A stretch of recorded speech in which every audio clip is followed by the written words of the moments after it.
پسری فقیر برای ادامه تحصیل دست فروشی میکرد. یک روز که به شدت دچار تنگ دستی شده بود، او فقط یک سکه ناقابل در جیب داشت. در حالی که گرسنگی سخت به او فشار می آورد، آخر تصمیم گرفت از خانه‌ای تقاضای غذا کند.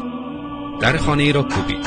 با این حال وقتی دختر جوانی در را به رویش گشود، دست پاچه شد و به جای غذا یک لیوان آب درخواست کرد. دختر جوان احساس کرد که او بسیار گرسنه است. رفت و برایش یک لیوان شیر بسیار بزرگ آورد. پسر شیر را نوشید و آهسته گفت: چقدر باید به شما بپردازم؟ دختر جوان گفت: نیازی نیست چیزی بپردازیم. مادرم به ما یاد داده که در قبال کار نیکی که برای دیگران انجام می‌دهیم چیزی دریافت نکنیم. پسر در مقابل گفت: از صمیم قلب از شما تشکر می‌کنم. او پس از اینکه آنجا را ترک کرد، نه تنها از نظر جسمی خود را قوی‌تر حس می‌کرد، بلکه ایمانش به خداوند و انسان‌های نیکوکار نیز بیشتر شد.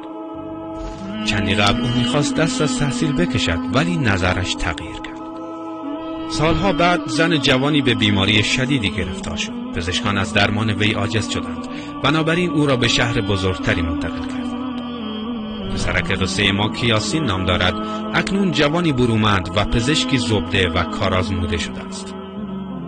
دکتر یاسین برای مشاوره در مورد وضعیت این زن فراخوانده شد. وقتی او نام شهری که زن جوان از آنجا آمده بود را شنید، برق عجیبی در چشمانش نمایان شد. بله، حدسش درست بود. او بلافاصله بیمار را شناخت. برای همین مصمم به اتاقش بازگشت و با خود عهد کرد هرچه در توان دارد برای نجات زندگی وی به کار گیرد. آنها پس از کشمکش طولانی با بیماری سرانجام موفق به غلبه بر آن شدند. بالاخره روز ترخیص بیمار فرا رسید. زن با ترس و لرز فراوان صورت حساب را از حسابداری دریافت کرد.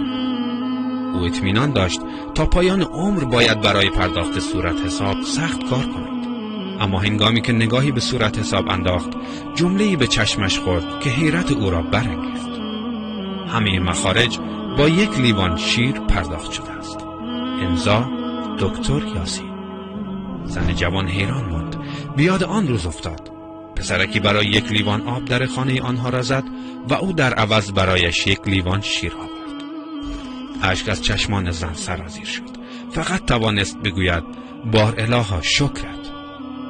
خدای شکر که عشق تو در قلبها و دستهای انسانها جریان دارد. از داستانهای این چنینی کم نیستند و حتما شما هم بارها شنیدید. مگر غیر از این است که خداوند پاک خودش می‌فرماید که آیا سزای نیکی و احسان غیر از نیکی است؟ این قانون خداوندی است. هرچه بیشتر به دیگران کمک کنید، خداوند نیز به واسطه دیگران بیشتر به شما کمک می‌کند. با در نظر گرفتن این موضوع، از شما تقاضا داریم که روزی یک بار یا حداقل هفته‌ای یک بار سعی کنید به دیگران کمک کنید و ببینید چه تأثیری بر شما خواهد گذاشت. اگر از این ویدیو خوشتون اومد، از شما میخوام که اون رو لایک کنید و با دوستانتون هم به اشتراک بگذارید تا انشاءالله همگی ما مبلغی باشیم برای اسلام محمدی. التماس دعا.